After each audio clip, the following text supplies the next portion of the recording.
Gracie in the house, beloved host, and she has a passion for gardening, and we are so happy to have her line.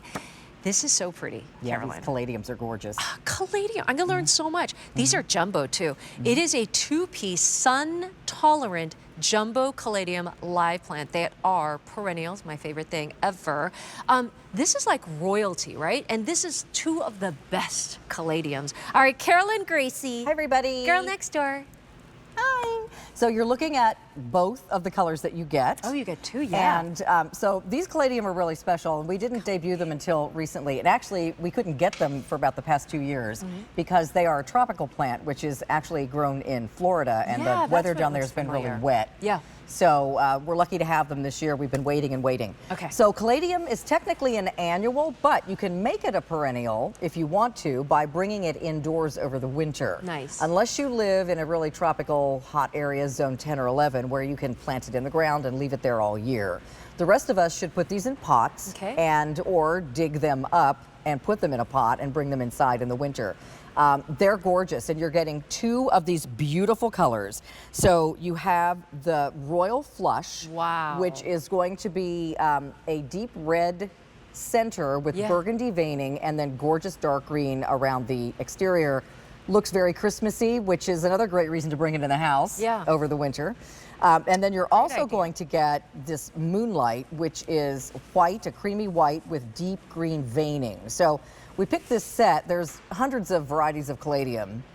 We picked this set for two reasons. One, they look great together, and two, and more importantly, this caladium is heat and sun tolerant.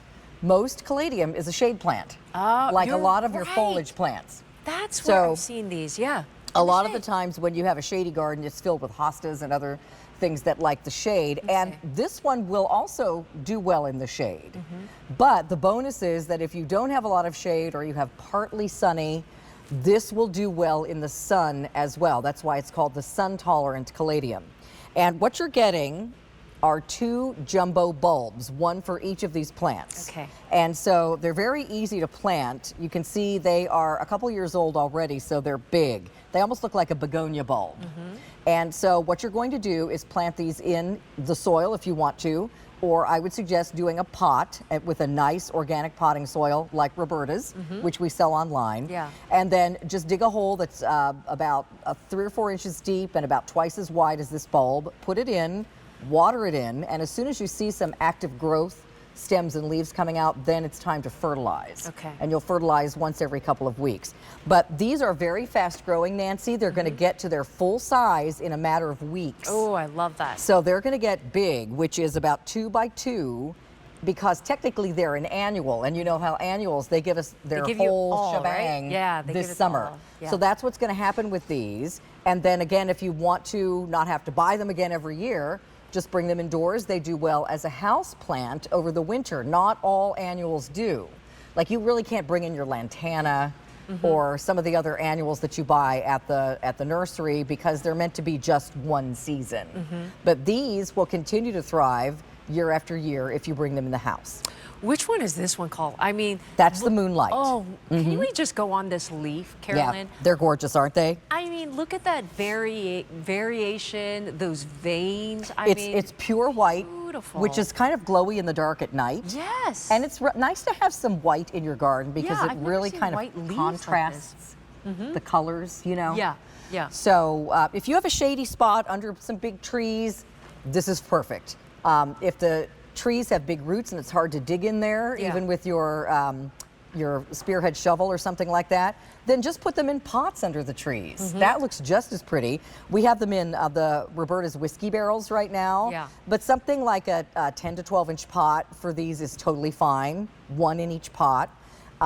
You can also put them in a part, again, remember, that's not totally shady. And it's important to have foliage. Flowers are beautiful, but you know, with flowers, they're constantly dying and producing new flowers. With foliage, once these leaves grow, they stay on the plant all summer long. So they just keep making more leaves and getting bigger and bigger. And what's so pretty about these is the big leaves, big plant, because you get the jumbo bulb, and they look great together. Look at my face. Do you see the size of this jumbo caladium? Some Do you people see call it's them like elephant space ears. size. Yeah. It's almost face size. And then I'm also looking at that color as well. This one is called what again? That one's the royal flush. Royal So you can see the flush. veining is red, then it spreads out into a burgundy center, surrounded perfectly by that green. It's like the artistry of Mother Nature is just fantastic. Like a painting. So as Carolyn says, caladiums usually just grow in the shade. The one that's special about this is that you can grow it in sun because it's sun tolerant. You're also going to get both colors. Oh, Carolyn, look at how pretty that looks in the planter. Well, and picture this in your house in the fall or winter. Won't that be pretty too? So, you know, again, just make sure they have a sunshiny spot. They stay watered indoors. You don't have to fertilize them indoors over the winter, but, you know, then put them back outside when it's warm enough in the spring, and then they become a perennial. How's your garden growing? It's growing well. Yeah. I have all my lilies are up. My hydrangeas are starting to leaf out at the bottom. The peonies are getting really tall. So it's just a matter of weeks before we see lots of those spring flowers. Oh. Can't wait. Oh, my daffodils already have tons of flowers on them, and the crocuses, they're out. How did you get into gardening? Well, my parents are both really avid gardeners. Oh. My dad's a great landscaper. My mother's more of the flower person. Okay. And they are a great team. Their yards are always award-winning. Really? I used to, as a child, watch my dad mow the lawn in perfectly straight lines with a push mower. Yeah. But I just sort of grew up around it and developed an appreciation for it. So will your good at kids it. Yeah. and grandkids. Yeah. If you get into it. Yeah. Oh my goodness. Look at that white. You know, like you said, the white is so rare, especially for foliage like that, that can grow not only in sun, but shade. Yeah. All right, this was new 5 days ago. And we sold again, we haven't had 300. it. Really? Okay, we haven't had it for 2 years. Yes. This is a very special is caladium. new. You can put it in the sun if you want, And you but get both. also in the shade. All right, and this is very popular as well. Fantastic.